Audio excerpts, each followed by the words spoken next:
May susunod na hakbang ng aabangan ng taong bayan sa issue ng nadiskubring blank line items sa BICAM report ng 2025 National Budget. Ang issue ay unang ibinunyag ni dating Pangulong Rodrigo Duterte. Si MJ Mondihar sa report!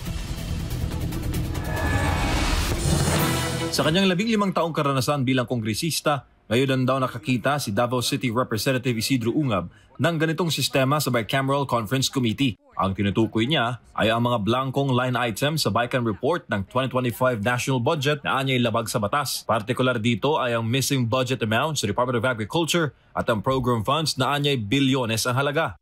Actually, all in all, there are 13 pages, total of 28 blank items, which will amount to billions of pesos. Ang tanong kung bakit ito napirmahan... Ani Congressman Ungab, dapat walang blanko at kumpleto ang line item sa BICAM report dahil ito ay pipirmahan ng Presidente. Pagdating sa lamesa ng Pangulo, iginit ng two-time Appropriations Committee Chairman na hindi na maaaring puna ng mga blankong line items dahil hindi ito prerogative ng Pangulo. Sa ilalim ng presidential veto, maaari lamang magbawas at hindi maaaring magdagdag ng pondo ang punong ehekutibo. Kaya ni Ungab, defective ang 2025 BICAM report.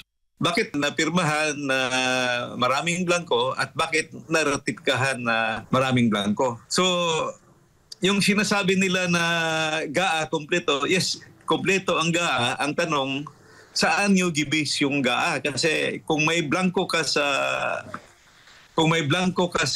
BICAM report, paano nagiging may figures na doon sa GAA? Nauna nang tinawag ni Pangulong Marcos Jr. si dating Presidente Rodrigo Duterte na sinungaling na siya nagsiwalat sa issue ng 2025 BICAM report. Pero ani Ungab, iba ang GAA o ang General Appropriations Act o yung batas na naglalaban sa national budget ngayong taon at iba rin ang BICAM report na hindi naman batas. Sa ani Ungab, dudulog siya sa Korte Suprema para questionin ang issue kasama ang iba pang mga grupo. Gate niya, hindi na tama ang ginagawa sa BICAM at palala ito ng palala kada taon.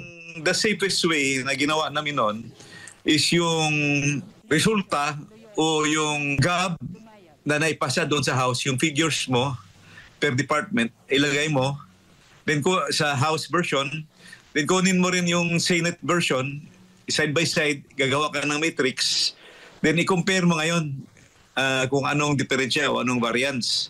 So diyan na kayo mag-start ng inyong reconciliation. So ang nangyari kasi ngayon, totally third chamber yung one eh.